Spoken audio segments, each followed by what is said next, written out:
नमस्कार मित्रांनो, या बैलगाडा शरीर क्षेत्रामध्ये खूप मोठं नाव पैलवान अभिजित भैया पवार यांचा वेगाचा शेवट सर्जा सगळ्या महाराष्ट्राला माहीत आहे. काय पळतो, कशा पद्धतीचं स्पीड आहे या सर्जाकडे. परंतु तुम्ही बघितलं काल एक मुलाखत सर्जाची झाली, सर्जाच्या मालकांची झाली. आपल्या सगळ्या महाराष्ट्राचे लाडके मैदान रिपोर्टर तुषार धुमाळ यांनी जी आहे ती मुलाखत घेतली. खूप छान मुलाखत घेतली आणि तुम्ही बघितलं काल खूप अशा गोष्टी सरच्या बाबतीत ज्या घडल्या आहेत त्या लोकांना माहीत आहेत. तरीही म्हटलं जरा थोडंसं आपणही जसं बकासूरवरती प्रेम करतो तसं सर्जावरती सुद्धा प्रेम करतो. मित्रांनो, तुम्हाला माहितीच आहे सर्जाबद्दल खूप काही अश्रू डोळ्यातनं आलेले आहेत. सर्जा एक काळजाचा तुकडा आहे. जसा बकासूर आहे तसा सर्जा बी आहे. जुन्या माणसांना माहीत आहेत. आपल्या जुन्या व्हिडिओ जर कोणाही जर बघत असेल त्यांना माहीत आहेत जुन्या व्हिडिओ आपल्या सर्जाच्या. सर्जा विठ्ठलांच्याकडून ज्यावेळेस नेण्यात आला तेव्हापासून एवढं सर्जावरती आपलं म्हणजे प्रेम आहे की सर्जा आहे. खरंच हा नंदी होऊ शकत नाही याच्यासारखा सुद्धा. सगळे म्हणतात सुद्धा बकासूरसारखा नंदी होणे नाही. तसं मी सुद्धा म्हणतो सर्जासारखा सुद्धा नंदी होणे नाही मित्रांनो. कारण की या बैलगाडा शरीर क्षेत्रामध्ये त्याने एक प्रत्येकाचे विक्रम असतात मित्रांनो.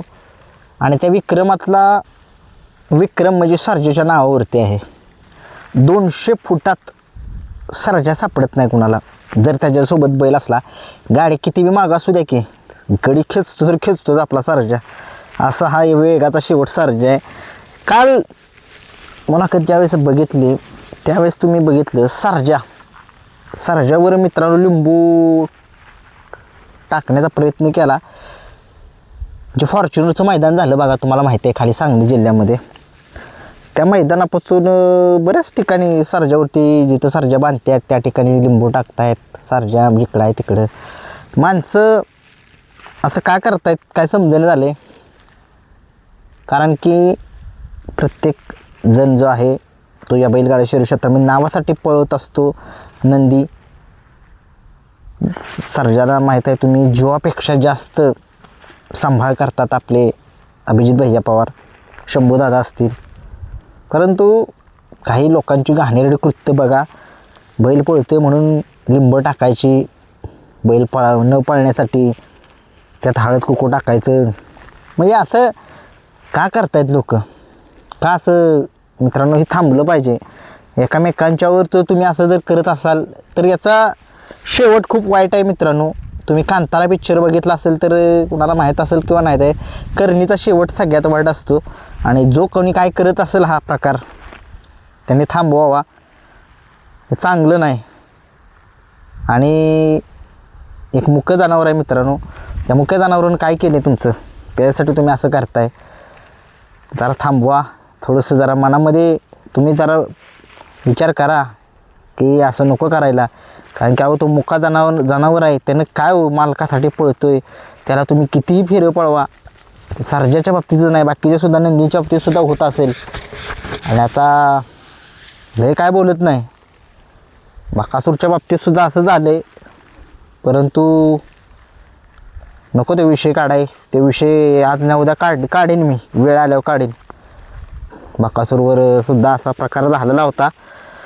वेळ आले की काढणार मी ते. मला माहीत आहे तो प्रकार काय आहे काय नाही, कुणी केला होता. परंतु जाऊ द्या, मी जरा शांत आहे आता. परंतु सर्जासुद्धा बघितलं, सर्जासुद्धा असंच झालं. का असं करताय मुक्या जनावरावर? मुक्या जनावरानं तुमचं काय केलं आहे? तुमच्याकडे दम असेल तुम्ही बैल घ्या, पळवा. परंतु असं दुसऱ्याच्या ह्याच्यात तुम्ही असं काय करू नका. खूप जणांच्या बैलांच्या सोबतसुद्धा असं घडतं आहे मित्रांनो. हे कुठेतरी मनामध्ये वाटतं हे असं नको, थांबलं पाहिजे. हे लय वाईट करतायत माणसं आजकाल. एवढ्या थराला जात आहेत की काही समजेनं झाले. परंतु असो, बकासूर सर्जा लवकरच गाडी पळावी प्रेक्षकांची इच्छा आहे. पळेल ही.